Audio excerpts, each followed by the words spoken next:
So, good morning all. I am Professor Baladath, Assistant Professor, Mechanical Engineering Department. Welcomes you all in this Day 3, Session 1. I welcome you all on behalf of A.D. Patel Institute of Technology in this Faculty Development Program on Alternate Fuels, sponsored under AICTE Training and Learning Academy. Our session expert is Dr. S.S. Thipse. Now, I would like to invite Professor Simit Prajapati to introduce our esteemed guest today. Over to Simit, sir.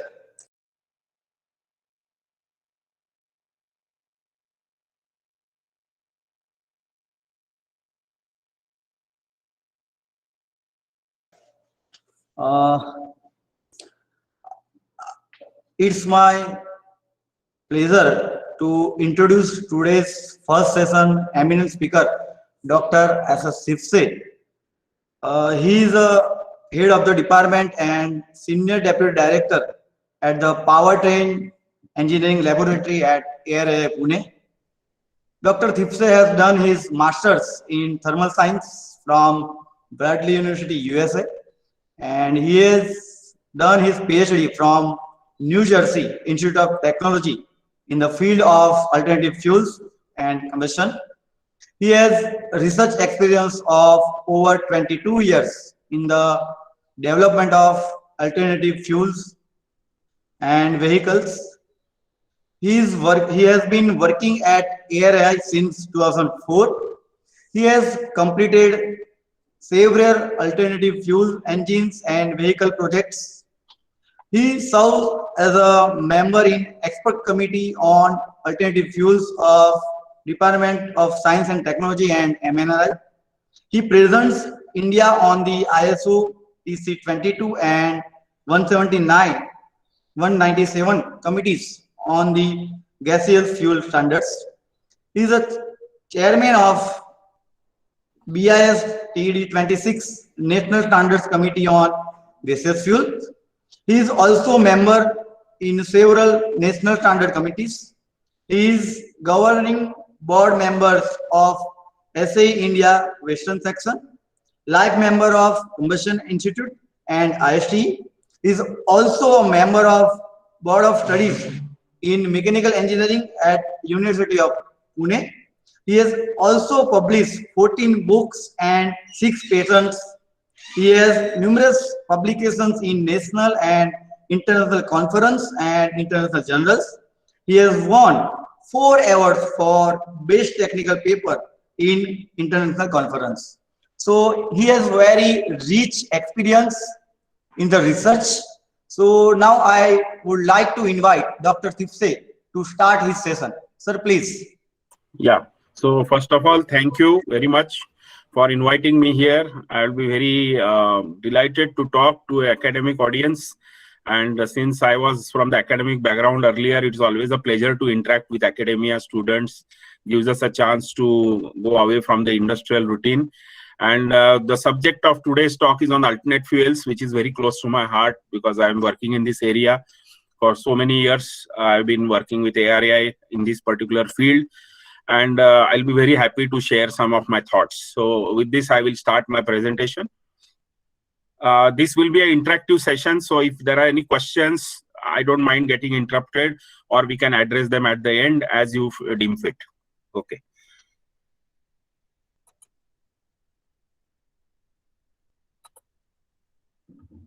Okay, where is it?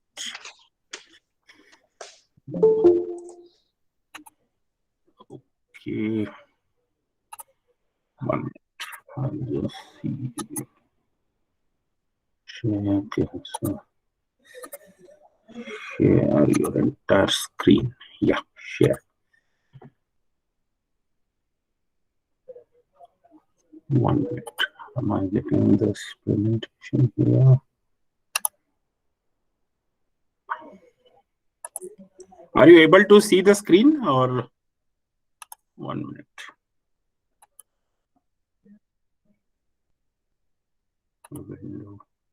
Yeah.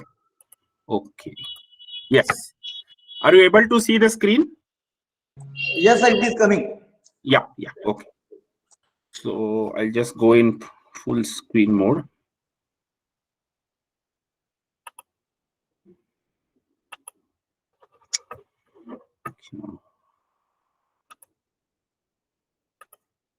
Yeah. Okay, so the topic today is for the alternate fuels, and we're talking about some of the technological perspective and regulatory perspective also. As I come from ARAI, I will also talk about the rules and regulation for different alternative fuels. I will also talk about the different technologies in alternative fuels. Now, alternative fuels in India, there are two major groups of alternative fuel. One is the gaseous fuel, and the second is the biofuel. So, as the word gaseous fuel talks about, it is talking about mostly the fuels which are arising from the Earth's crust along with the fossil fuel. This is natural gas, hydrogen. So these are fossil based, or these are gaseous fuels which are coming along with the fossil fuels. So these are the natural occurring fuels in terms of gaseous form. And the second type of fuel is the biofuel. The name bio means it's coming from a living organism. Either it's a plant or an animal or something like a living organism, or even for that matter, bacteria, algae, which can be converted into fuel. So these are all termed as biofuels. So example of gaseous fuels is CNG, LPG, hydrogen. An example of biofuels is ethanol, biodiesel, bio-CNG. So these are examples of the gaseous fuels. Now, as I come from ARAI, just one slide to talk about what is ARAI. I think many of you know us, but still those who don't know, we are located in Pune, and we are the pioneering agency for certification of alternate fuel vehicles. So there are regulation formation is very much part of our role. We are interested in, and we have been doing R&D projects on alternative fuels, including vehicle, engine, so many other development projects, along with major OEMs, major companies like Tata Motors, Ashok Leyland. These are our clients.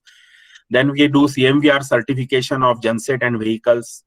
We also do training for alternative fuels. Now, this lecture is a part of an awareness program. Similar programs we do for RTO authorities, we do for students, we do for academia, we do for government agencies, we do for industries also, and even for oil companies also. Then consultancy to industry in various forms. So now I am personally involved in many initiatives, and many committees on alternate fuels are there from various ministries of Government of India. So I represent ARAI on many of these committees, so I get a very unique perspective in terms of what is happening in the alternate fuel area. So first thing I'll say why we need to work for alternate fuels. So what is the present need for alternative fuels? So this slide talks about the different happenings right now in India and how this is linked with the alternate fuels. So first is the vision of Atmanirbhar Bharat. So Atmanirbhar means self-reliant India. So in this case, what we are talking about is how we can reduce our dependence on international crude. Right now, as you know, our major fuels are petrol and diesel, and they are coming from crude oil, refining of crude. And this crude is getting imported from abroad. And we are spending a lot of money in terms of buying that crude and also trying to sell that crude and then refining it to petrol and diesel.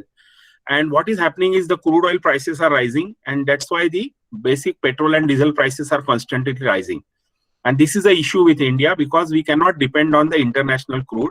We should have control our own resources, own fuel resources. So the alternative fuels, which are domestic in nature, is a good alternative to the fossil crude. So in the overall period of time, we will start replacing the fossil fuels with alternate fuels, and that way country can save a lot of money because the fossil fuel import will reduce in the future. Second thing is greenhouse gas mitigation. You are all aware global warming is a big issue. Even now people are grappling about global warming. Recent example of that, glacier melting in Uttarakhand and causing avalanche, is very well known. And again, global warming is suspected in that case. So global warming is creating a lot of natural disasters, catastrophes. Icebergs are melting, then fossil fauna and flora is getting damaged. So this is an issue. Again, global warming is linked to gases like CO2, which are primarily responsible for increasing the temperatures, and hence there are issues with this. Then the Paris Climate Agreement, as you know, India has signed this agreement. We are very much part of it, and we have pledged that we will keep the temperature rise below 2 degrees for the entire decade. And we have to honor our international commitment. Then the local pollution is there in terms of carbon-based pollution is there, NOx is there. So all these are local pollutants we have to worry about. Our cities are getting polluted, and we really need to work on the clean fuel solutions.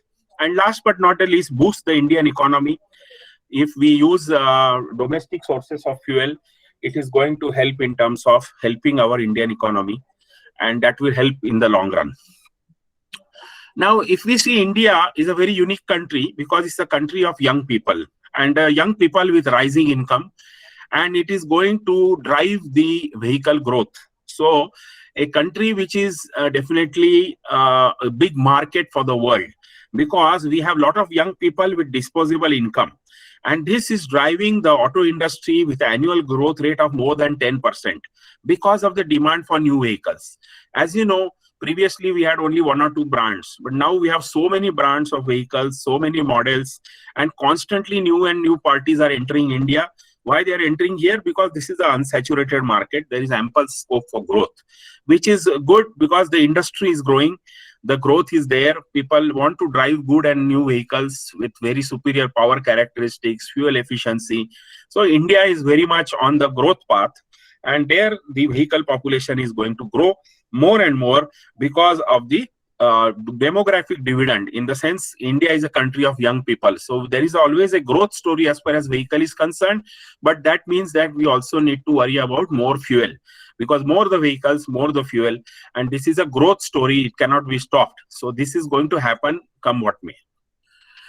Then the next point is, as I mentioned, this is an unsaturated market. In the sense, I have compared some other countries with India. So the vehicle penetration for 1,000 people means among 1,000 people, how many people are actually having access to the vehicle? Either they own it or lease it or work on it. So in terms of India, it is only 7 cars per 1,000 people. Whereas in advanced countries like Germany, it is almost 550. So you can imagine that the vehicle penetration, vehicle ownership is much higher in developed countries, and India is slowly growing, but still there is ample scope for growing. So this is very, very important. Then our fuel cost is very high. Every day you must be reading the newspaper that petrol price increased by so and so amount, diesel price increased by so and so amount. So why is it so important? Because all the inflation is tied finally to the fuel price. If fuel price increases, all the other commodities price will increase. And fuel price in India is highest compared to the purchasing power of people. Means what? If a person has 100 rupees, he will spend 30 rupees on fuel only. The remaining part is other expenditure. So fuel consumes a lot of budget of the common man. And hence that fuel price rise makes national headlines. Why the other commodities don't make such an issue? Because fuel directly affects the budget of the people. And hence it is very important to control this budget. Very important to give alternatives. Otherwise we will be in trouble.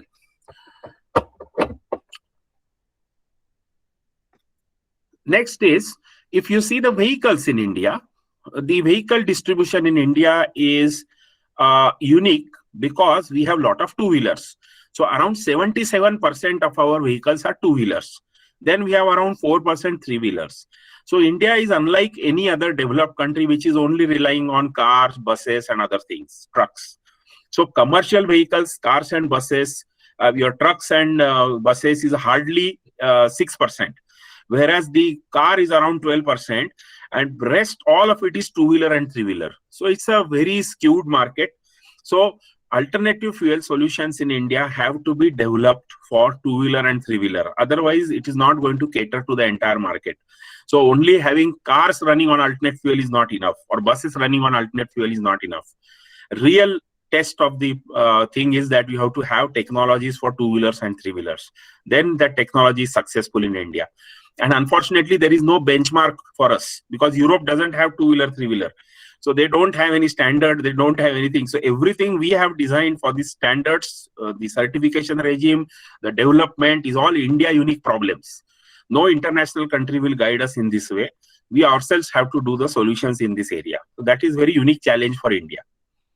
Now, if you see our air pollution index, now this graph shows a site air pollution in the world, and you can see many cities are already involved in this. And this is a mapping of the ambient air quality. So there is a air quality index, AQI, and this snapshot is from a place near in Pune, and that they shows that the PM 2.5 and PM 10, which are the two major pollutants. PM is particulate matter, 2.5 is the nanometer size, so nanoparticles, and PM 10 is another size. So this is very high, it's all red. So when it says red, means it is well above the limits. So it is unhealthy air quality. So many Indian cities are showing unhealthy air quality. So something has to be done. Otherwise, this affects the health of the people, because people will fall sick. They will not be well if they are exposed to such particulate matter, which is coming exactly from the exhaust of the fossil fuel vehicles. Then in terms of the new fuels, gas, as you know, lot of pipelines are being laid in India. Lot of international pipelines are being talked about, and the gas infrastructure is going to grow very aggressively. Government is pushing CNG in a big way, and lot of pipelines are being planned all over India. So you can see new pipelines, existing pipelines, like state of Gujarat is already very well covered with CNG, Maharashtra to some extent. Then other states are also following suit. Delhi is also very well covered. There is a lot of new pipelines being planned in the eastern part of the country, including Calcutta, Vijayawada, Kakinada, and other places. Chennai also, for that matter. So all of these cities now will be covered with gas. So there is a multiple gas network. LNG is also coming. I will talk about the different alternate fuel solutions, and then we will see that it is definitely the gas network, gas availability will improve. Now coming to the rules, whenever we have any new technology, we have rules associated with it. So if we develop alternative fuel technologies, we need to be sure that it is following the safety guidelines. So for that, there are 4 basic categories of rules which I have given here.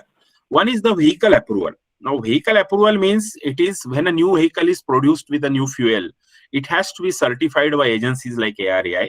So the prevalent rules are the Central Motor Vehicle Rules, called CMVR, and then the amendments which recently took place in 2020. So this is the vehicle type approval. Type approval is the initial certificate, and COP is the conformity of production, which is the subsequent certificate after 3 years. So when a vehicle is new, it is type approved, and then the COP certification continues. Then you have the rules for fuel OMCs. So in that case, OMCs are oil marketing companies.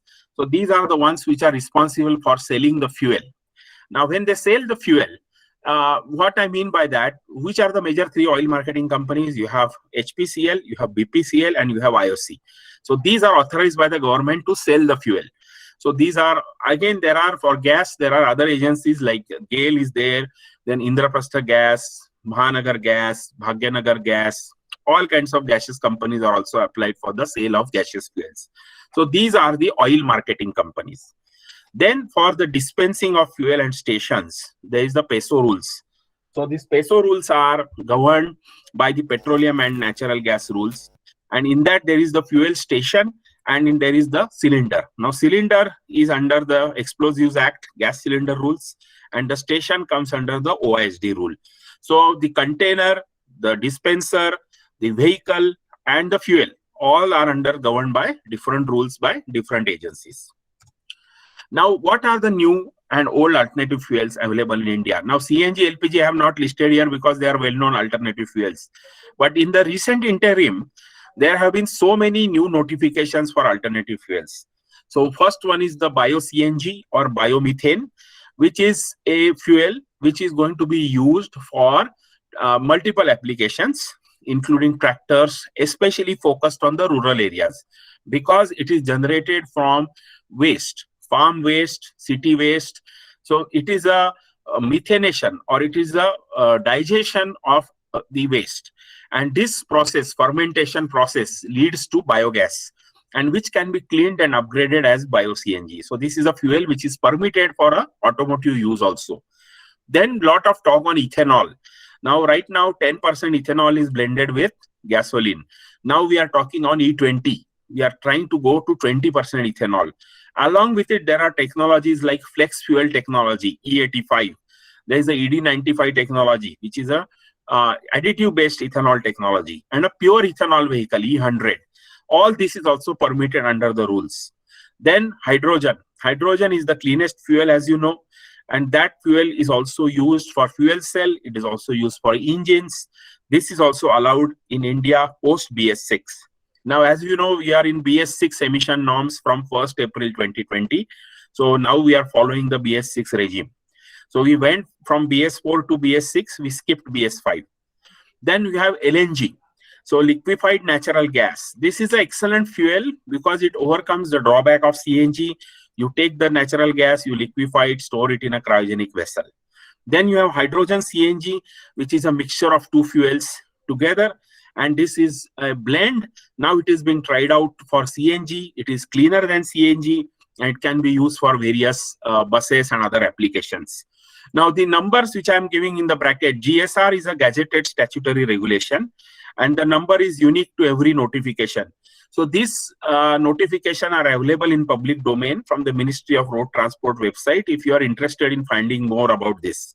So that notification tells you the qualities of the fuel, what are the safety requirements for using the fuel, which class of vehicles the fuel is allowed. All that details are there in that notification. Then comes biodiesel, either as a 20% blend or 100% biodiesel. Here, this was also allowed as automotive fuel. Biodiesel, as you know, is a esterified vegetable oil, which is also possible to use in trucks, buses, and many other applications. Then came the dual fuel regime, diesel with CNG, diesel with bio-CNG, diesel with LNG. So this was a unique combination because the diesel and the other fuel were burned together inside a combustion chamber, and this was possible to burn alternative fuel in a diesel engine. So this technology was developed, used, and now this is also allowed as per rules. Then came methanol. Methanol is a product which is alcohol. This is a lower grade of ethanol. It's a C1 alcohol, and it can be generated from coal, it can be generated from biomass, and it can also be blended with gasoline, like 15% blend or M100. So this is also allowed as automotive fuel. So far, no efforts have been done on this, but more and more work is being done. Then DME is the latest, which is notified only last year. This is the most recent publication of the GSR. Now, DME is a first of its kind synthetic fuel in India. So it's neither a gaseous fuel nor a biofuel. This is a third class of fuel. This is called synthetic fuel. Why a synthetic fuel? Because it is not naturally available, number one. Secondly, it is produced artificially in a lab. So this is totally man-made fuel. So this is a designer fuel with designer properties. And these different fuels by a specific process. And by generating this artificially, it can give very good results. I will share some of the results in the later slides. So DME is a unique fuel because it is cleaner than diesel. It can be used directly in a diesel engine.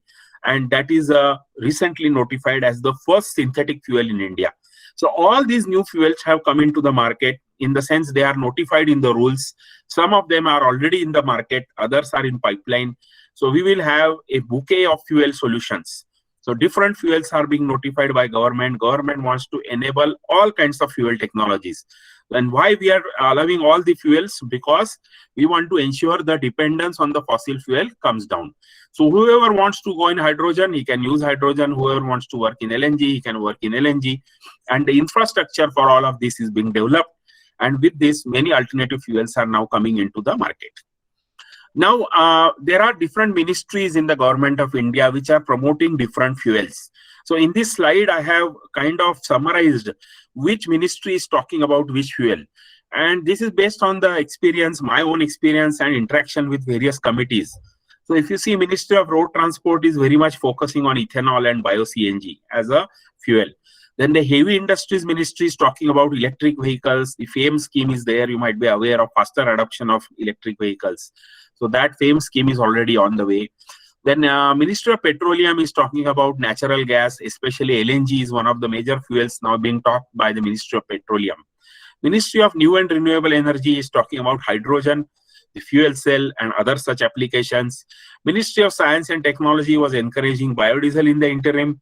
Then the Ministry of Environment, Forest and climate change is talking about waste to energy plants, 2G ethanol and other things. Ministry of Agriculture is also talking about the same. So 2G ethanol is now grain to ethanol.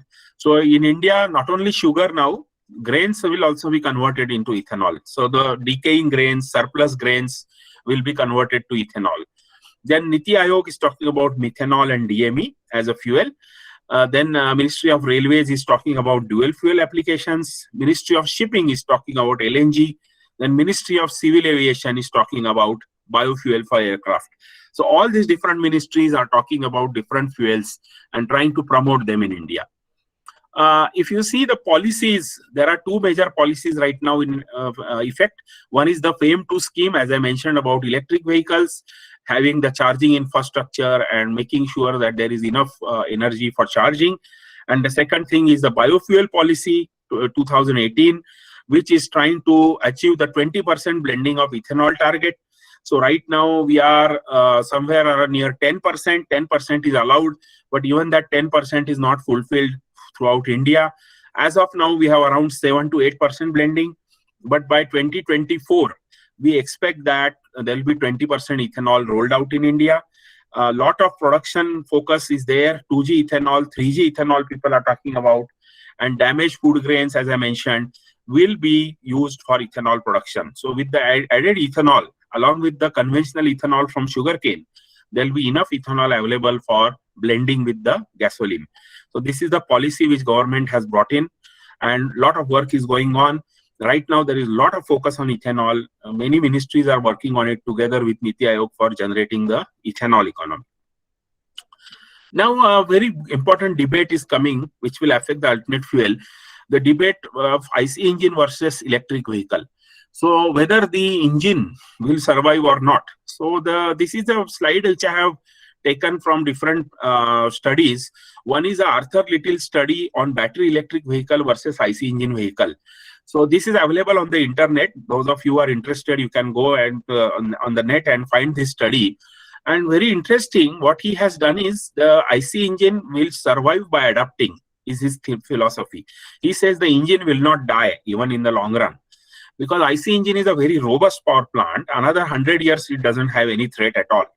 And what he is saying, that is very interesting, that even the engine may soon approach its electric rival in terms of grams of carbon dioxide output of around 97 grams per kilometer. So in the 2040 time frame, the value will reduce to 30 grams, which makes IC engines competitive with electric vehicles.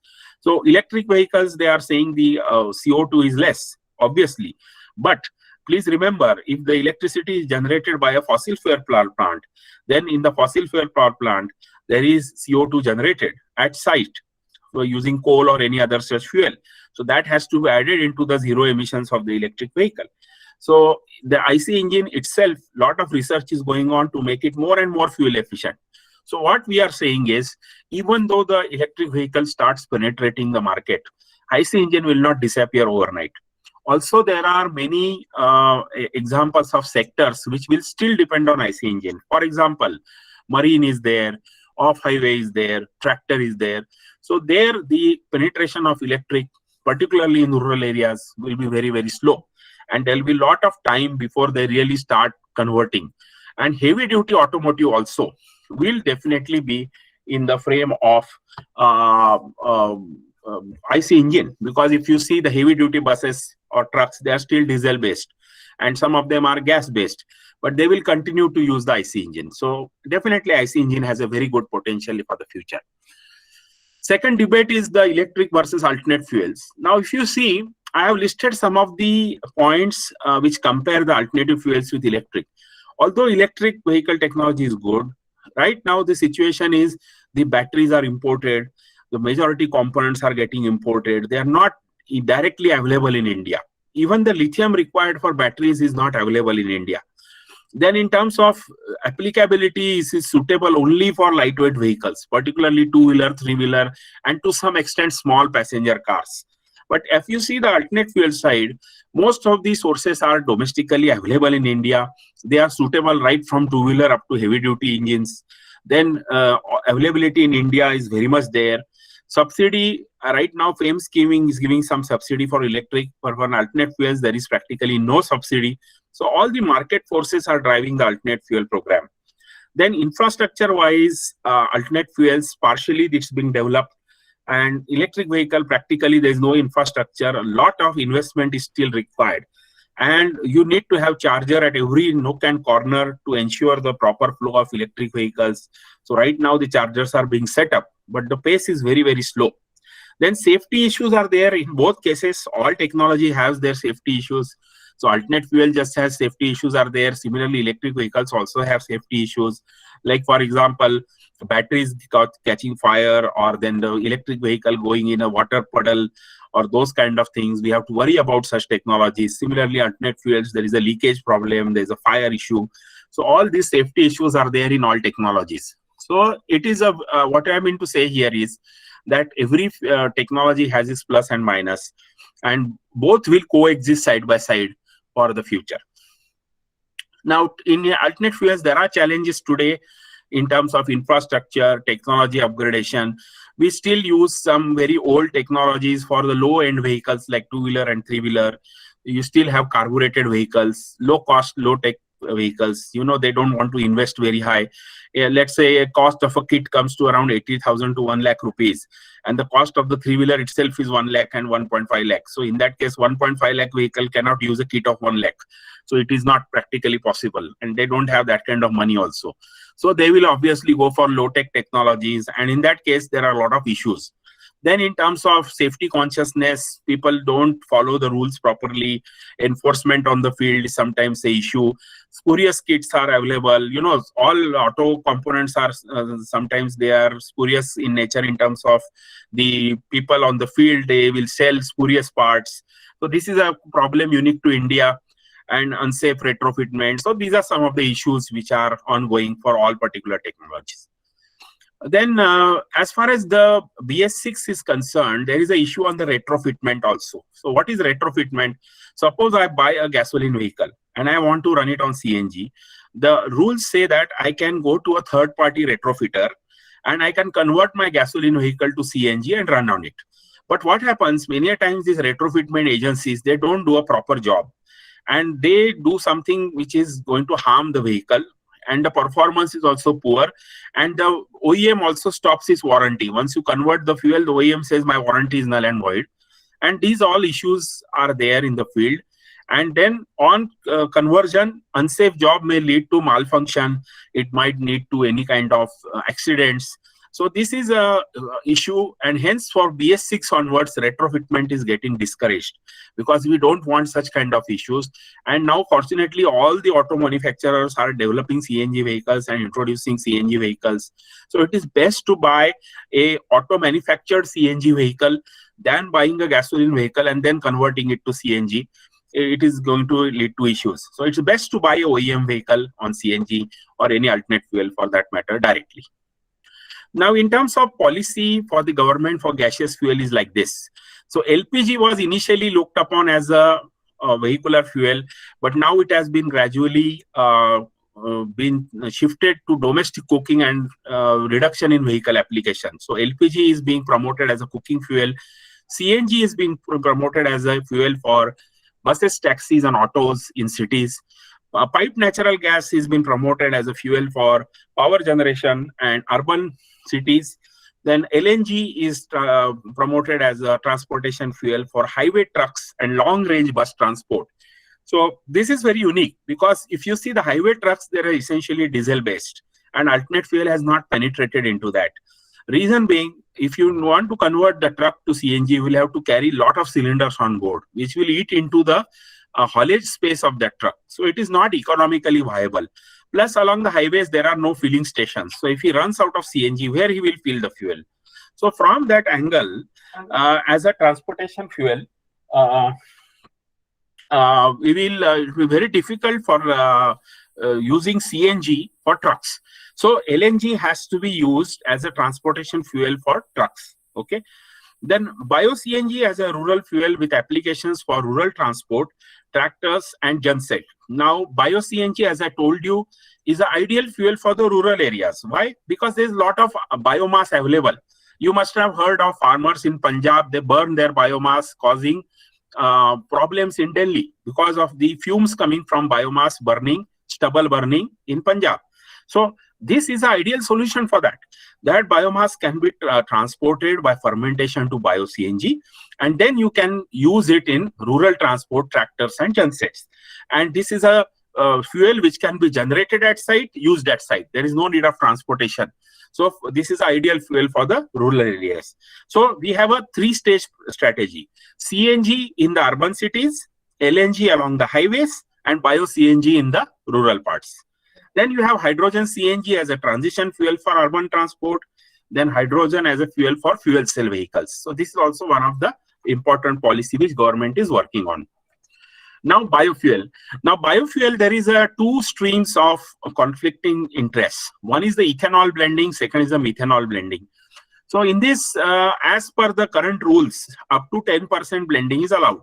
We first started with E5, then we shifted to E10, and now we are talking about E20. So there is a debate whether we should go from E10 directly to E20, or we should go from E10 to E15, then to E20. So people are advocating jumping from E10 directly to E20, and that date 2026 may be preponed to 2024. So there is a lot of discussions going at government level how we can accelerate that ethanol blending. Parallelly, on the methanol side, SIAM has recommended M3, but the government wants M15. So Niti Aayog is definitely trying to go for M15. So this also has to be seen. So as a compromise solution in the northeast areas, we may go for methanol, and the other rest of the country we may go with ethanol. So this is being worked out as we are speaking, and better clarity will follow in the further months. Now SIAM is the Society of Indian Automotive Manufacturer. They had made a white paper on alternate fuels. It's a very nice document. They have summary and vision and recommendations.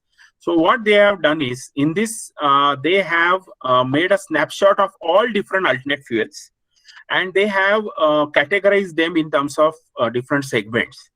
And with that, they are trying to recommend different fuel solutions for different markets.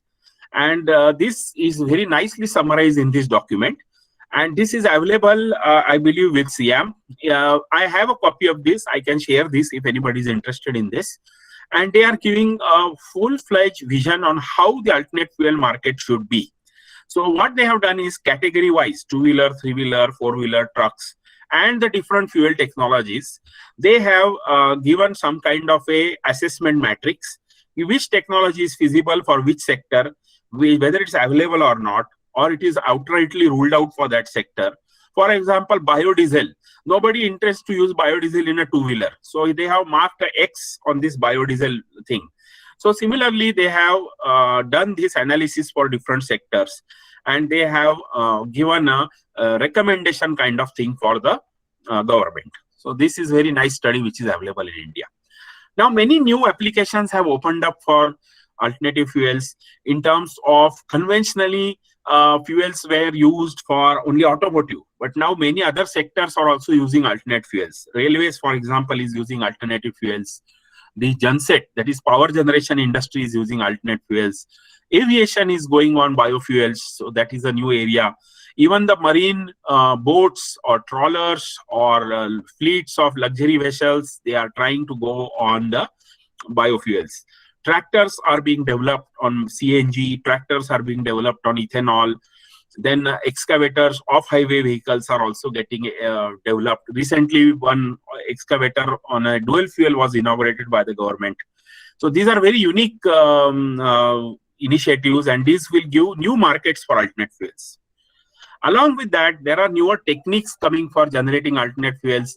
You must have heard of carbon capture. So CO2 from atmosphere is a problem. So why not capture that CO2, recover the carbon and use it to generate ethanol? So such kind of studies are being promoted. There is talk of using solar energy to generate water electrolysis energy and then generate fuels from it. Then algae, as I mentioned, algae is your pond scum, which is can be used to generate biodiesel and other biofuels. So there also you can extract oil from the algae, and it is much more efficient than extracting oil from seeds. So all these technologies are producing biofuels. These are called 2G, 3G biofuels, and this can mitigate CO2 emissions from transport. So if you use a biofuel generated like this, it is going to offset your CO2 and definitely give you much more cleaner transport. In all of this, research and development is definitely the key of all solutions. So you have road related trials. So whenever a new fuel is developed, we first have to analyze it from all different angles. So first thing is you have to study the material characteristics of that fuel. Then you have to worry about the different aspects of the fuel quality. Then you have to conduct road trials with that fuel. So in terms of how you can carry on distances, in terms of how the fuel is behaving in actual vehicle. Then in terms of engine and emissions, you mount the engine on a test bed, and then you factor out how the emission performance of the fuel is in terms of what is the level of emissions vis-a-vis the conventional fuels. You also do material compatibility studies in terms of doing the different aspects of material compatibility, how that fuel is behaving with the different blends, in the sense how that fuel is attacking the different materials, whether non-metallic, metallic, whether the behavior is acceptable or not. And then also in terms of the mileage accumulation and trials on the actual vehicle inside the test cell, durability trials, where you run the vehicle continuously for thousands of hours and then check the impact in terms of how the behavior of that material is, how the behavior of that fuel is, in terms of whether the fuel is satisfying all the requirements, whether it is meeting the needs of the automotive manufacturers. All that can be investigated in greater detail, and agencies like ARAI are at the forefront of this kind of development. So at ARAI, we have been working on this, and our Honorable Minister has now announced setting up a Center of Excellence on alternate fuels at ARAI. So we are shortly in the process of setting this up, and we will be working on different alternative fuel solutions in this Center of Excellence. So this will be located in our Chakan facility, which is around 40 kilometers from Pune. So ARAI has a second campus, and this work on the building has already started. It's almost complete. Now we are in the process of equipment selection and then later on installation. And once we are done, we will have all the facilities required for development and certification of alternate fuel vehicles. So this is going to be there, and this will be one of the unique centers in India which will cater to all the requirements, R&D, certification of alternate fuel technologies. So that's all from my side as far as the topic is concerned. Now I'll be very happy to answer any questions from the audience as far as the alternate fuels is concerned. So I think I'll stop sharing here, and I will now come back to the main session.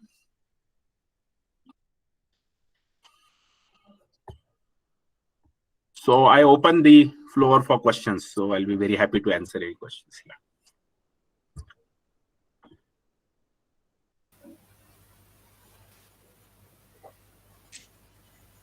Hello. Yeah. Sir, good morning. Good morning. Yeah. Okay, I have one question. Yeah. We are talking lot many things regarding the blended fuel, like biomethane, ethanol, Yes. ethanol, everything. Yes. Since last many years, that is. Hmm. But why it is not still commercialized properly? What are the shortfalls to commercialize this thing, commercialize this product for the utility of the passenger very widely? Why it is so in our country? What are the shortfalls? Yeah, I'll tell you. Very nice question. So basically, when I say blended fuel, that means I have a fossil fuel like gasoline, and I am blending some alternate fuel into it. Now, the other alternate fuel, either it's ethanol or methanol, first thing is it has to be miscible or compatible with that base fossil fuel. So fortunately, ethanol is miscible, methanol is also miscible. But the issue with the ethanol is it is hygroscopic. Hygroscopic means it absorbs moisture from the environment, and it tends to phase separate. So these blended fuels, sometimes they will try to separate out from the main fuel. That is the inherent characteristic of that fuel. So to counter that, you have to use additives to make sure that it is a homogeneous blend. Now that additive making process somehow in India is lacking. Second thing is the availability of this other blend. For example, ethanol. Now rule says that up to 10% allowed, but in fact they are not getting ethanol for blending even 5% in some areas. In some cases, even it is E0 even now, means 0% blending. Reason because the availability of ethanol is skewed. Certain states are surplus, like Uttar Pradesh, Maharashtra, there is extra ethanol. And some places there is no ethanol at all. For example, Northeast states. So there is a regional imbalance, whether the fuel is available or not, whether it is available in sufficient quantity. Then comes a commercial angle, very important. Now, what is the rate given to ethanol producers? Till date, it was 27 rupees, then 41 rupees, then 64 rupees. Now that right now I think is 71 or 72 rupees. So if you are giving 72 rupees to the ethanol producer and you are blending that ethanol into the petrol, which is being sold at almost 90 rupees, then there is a short changing, right? So earlier the rate was as low as 27 rupees a liter when the petrol was as high as 80 rupees a liter. So the people, ethanol producers, were not keen on selling the fuel, ethanol fuel, to the oil marketing companies. So this was one availability bottleneck from commercial angle. So actually, if you give proper price to ethanol, then ethanol will be available. Also, you must keep in mind, ethanol, there is a competition between different industries. The top money for ethanol is given by breweries, the beverage sector, okay? They pay a lot of amount of money for the ethanol. Second thing is pharmaceutical sector also pays a lot of money for ethanol. And third priority goes to the fuel. So there is competing industries which pay much more money. So ethanol producer will first like to give to the brewery. Second, he will like to give to the pharmaceutical. And then third, he will give to the oil marketing companies. So it's a commercial come availability scenario. And these kind of bottlenecks don't allow the blending to go beyond a certain percentage. So government, if it says today 20%, it can never be done, because even now 10% is not being done. So first effort is to go to 10% and then talk about 20%. That is the bottleneck. Why the blended program is not catching up? Because of the availability, the cost, the technology, all hurdles are there. Yes. So eventually we should say that the technologies are there, but the use is limited due to these many factors. Yes, use is currently limited. I'm not saying it will always remain like this. In the future, many problems will be solved. Like the commercial problem, they started increasing the price. Now in the biofuel policy, they are even bringing a clause that persons can directly sell ethanol to the end customers. Initially, it was not allowed at all. Only oil marketing companies were allowed to sell the fuel. Now they are saying ethanol producers can sell the fuel directly to the consumers. So this is a change. So these kind of changes will help to enable the blending and other things. Yeah. One more question, sir, Yeah. related to EVs. EV, yeah. So we know that IC engine produces lot many harmful gases, okay, HCCO, NOx, everything. So to have a countermeasure, to have some alternative, we have defined the EV, okay. Yeah. But what about the one more point related to electric vehicles? Because that will produce the solid waste regarding the battery. Okay. Battery disposal you are talking about. Yes. Yes. For the period of time, the battery almost getting deteriorated. Yes. Okay. Yes.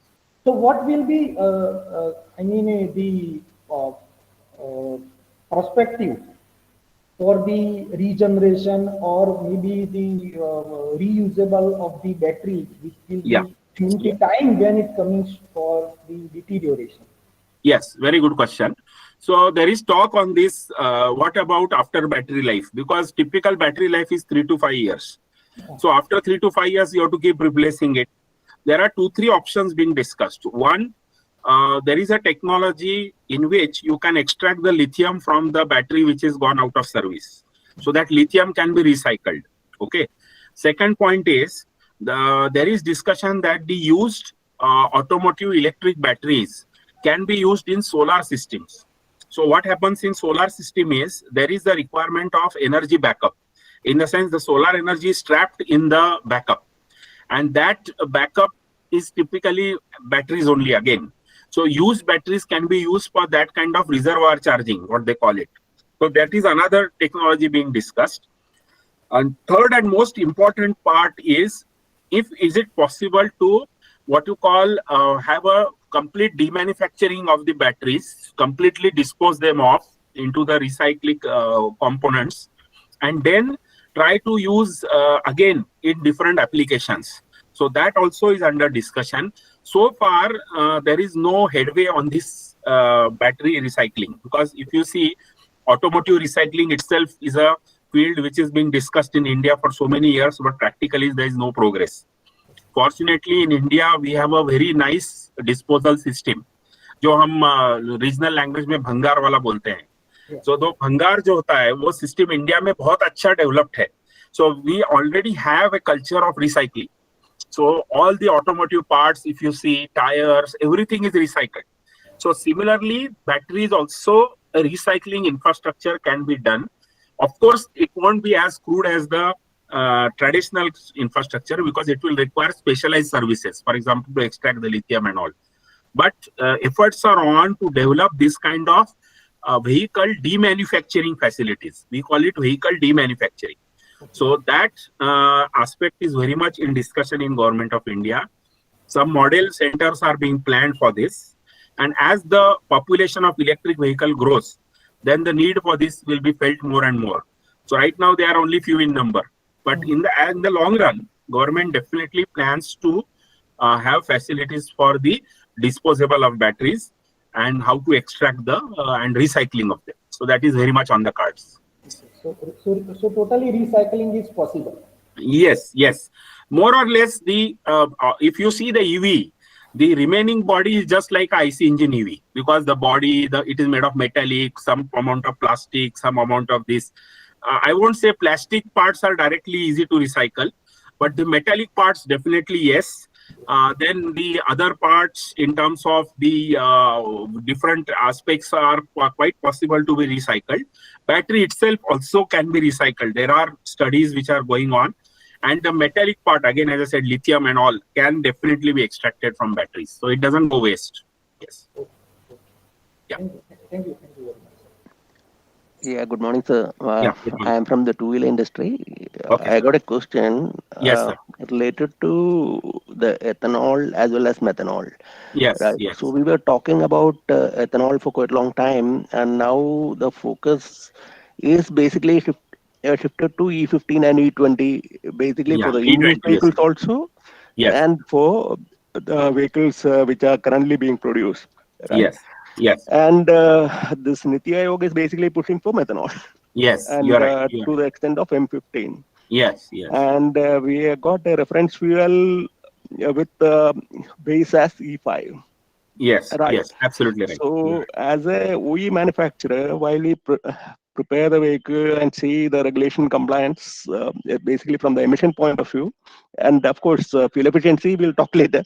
But we find that there are a lot of issues. So, my basic question is, while we are talking about ethanol, methanol, all these aspects will have different strategies basically to meet, right? Right. So why can't we at least have a unified code so that at least something which is basically developed basically for ethanol can work on methanol also, and we will have a common reference fuel with some sort of blending, maybe M3 or whatever, and E5 or E10, so that at Correct. least along with the industry also there is a common understanding, and the industry can work on that. Yes, yes. You are absolutely right, sir. Basically, what we are advocating is a focused fuel blend. So actually, lot of stakeholders, including SIAM, auto manufacturers, even test agencies like ARAI, we are seeking clarity from the government. You tell us what is the standard focus fuel for India. Let us say if we take ethanol and methanol, so you take E20 or E15 with M3, or you identify one specific fuel. So like in Australia, they are using GEM fuel, gasoline, ethanol, methanol. So you identify one focus blend and tell us, and accordingly we will work on that. So that is the position of all auto manufacturers. ARI fully supports that. And we have been telling the ministry, sir, please define the basic blend which you want to work us on. Give us a clear roadmap for transition. Instead of just talking among circles, give us a written roadmap. By this date, this fuel will be available. X date, E10 is available. So right now, if you see for ethanol, earlier they, in 2000, I believe 17, they notified E10. But till date, E10 is not available all over the India.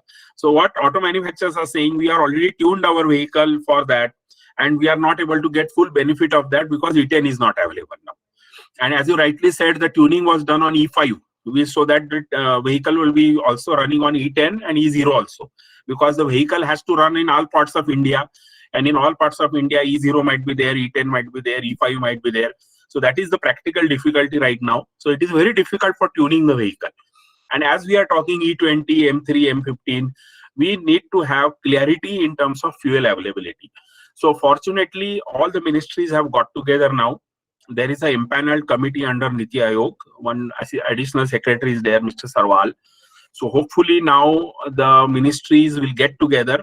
As I'm aware, our ARI is a part of that committee. Ministry of Petroleum is involved, Ministry of Road Transport is involved, Ministry of Heavy Industries is also involved. All stakeholders are together. So fortunately, they will now come with a roadmap. And to assure you that even the PMO is involved in this, Prime Minister himself is driving this initiative, and the cabinet secretary is following up with all different things. So I hope that by end of this exercise, within a few months, we will have a clear-cut roadmap of what fuel will be available in India, what will be the transition timelines, and the auto industry definitely will be given time for complying. So the demand is to have by this clarity by 2024. So if by within a few months, we should have clarity on what should be the blend by 2024, allowing all the auto manufacturers to transition to this blend. But your point is very well taken. Right now, there is really no clarity, and we are requesting this all the time. So we need to have complete clarity on what blend will be available, and only the development efforts will be done for that blend. And as far as the operational issues are concerned, there are issues which will be sorted out through R&D. But as you know, R&D takes time. At ARI also, we address many issues with material compatibility, then the issue of fuel economy drop, because you are shifting from gasoline to ethanol. Ethanol is a low calorific value fuel.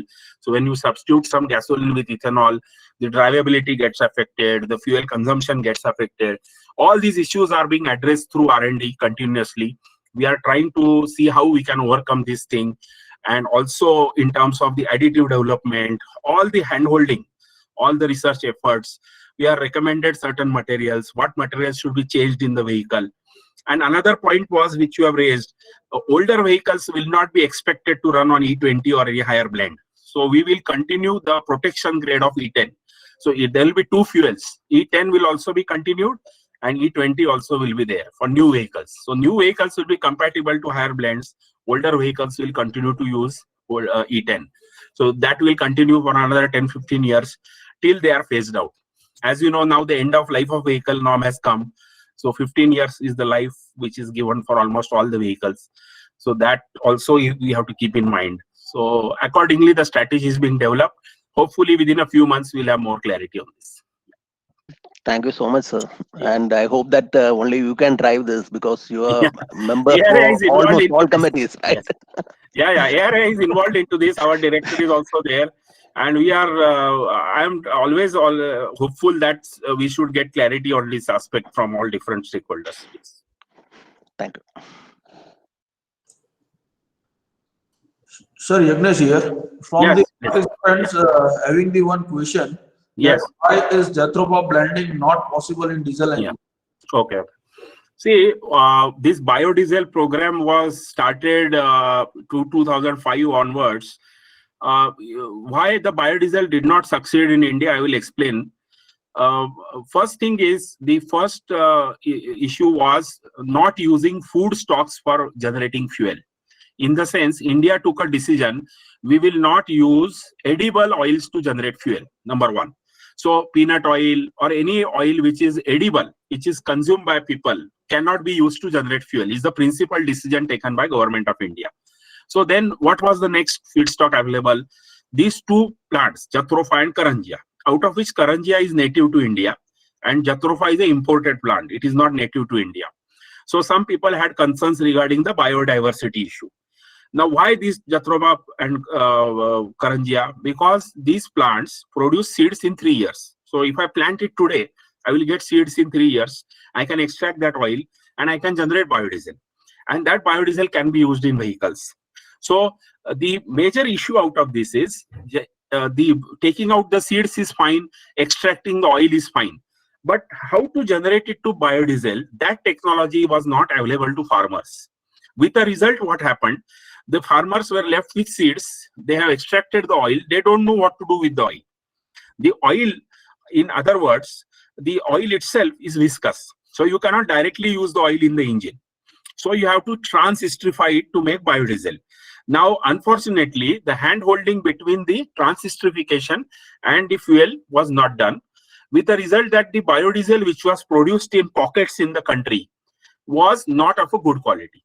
And if it is not meeting the Indian requirements, then the auto manufacturers did not want to use that fuel because they were worried that it will affect the fuel injection pump, it will affect the different parts in the vehicle. So they said, unless the fuel is meeting the national quality, we don't want to use it. And they started discouraging that fuel. And with a resultant, what happened? That the fuel was not being used. Since there was no market, then slowly the plantations also stopped because they said there is no market for this fuel. What is the point growing this? So unfortunately, the program took a backseat. But what happened in the interim, when Euro 6 came, BS6 came, the Euro 6 diesel in Europe contains 7% biodiesel by specification. And India follows Europe in terms of rules. So we took the European notification and we implemented in India. So our Bharat Stage 6 is similar to Euro 6. So in our diesel fuel, there is a provision of B7. If you read the GSR, so 7% biodiesel is allowed. But in practice, not even 0.1% is being done because fuel itself is not available for blending because the production in the interim stopped. Now there are some 4 or 5 manufacturers in India who are producing biodiesel. So they import palm oil from Malaysia, they produce the biodiesel in India and they sell it outside. It is not consumed in India at all. So that is the sorry state of affairs. We don't have biodiesel available for blending. And hence this program took a backseat. So now hopefully with the new policy of B7, we may see some biodiesel in the future. But there are many issues to be resolved. One, the availability of seeds, the quality of fuel, hand-holding with the farmers, everything has to be done. Unless that is done, it is not going to succeed. Thank you, sir. Yeah. So, sir, any further presentation is there, or we can conclude the session? We can conclude. I'm sorry, I finished well before time. Actually, I had to rush for another meeting. So I apologize for that. I would have liked to continue on further. But I am really hard-pressed for time. So thank you for the opportunity for giving me this chance to talk to you. It was very fruitful and interactive session. Your questions were excellent. And I'll be very happy to participate in any future seminars we have. I'll be very happy for that. Okay. Thank you very much. Sir, I would like to invite Head Automobile from A.D. Patel Institute of Technology to conclude the session. Welcome, Sanjay sir.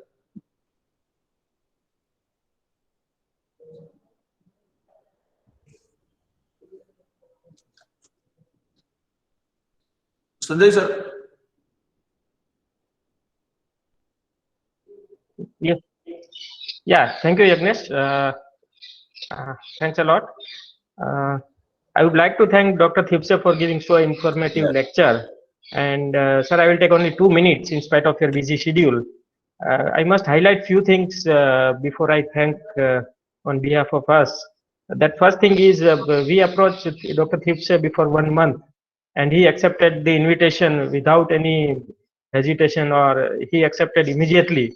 So, sir, thank you very much for that. Another thing which I can highlight is before a few years, Dr. Thipse has visited our institute to deliver a lecture for students.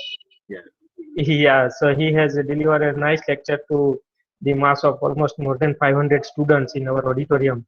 So that was also very useful.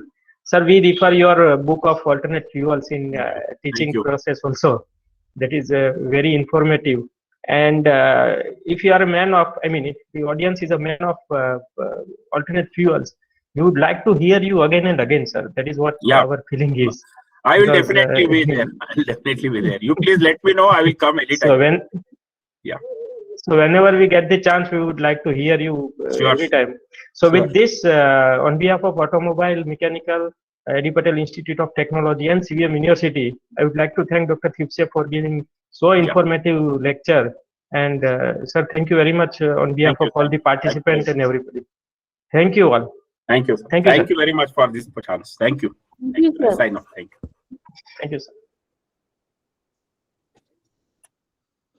So all participants. So I think Yagnesh, yeah, Yagnesh. Yes. I think what we can do is our next session is at 11:30, right? So we can give a break to participants and we can meet again at 11:30. That is what we can do. Okay, I hope fine. it is okay. Okay, fine, sir. Yeah, so I think participants are enjoying this session, and probably this session of Dr. Thipse was very informative and useful. So yeah, we will meet again at 11:30. Please join at 11:30 without fail, as we are having around 20-25 minutes break. So please join at 11:30. Right, Professor Vignesh? Okay, sir. So may I request to all participants, we will join at 11:30 again. So we are having the break for 20-25 minutes. Yeah, thank you all. Thank you.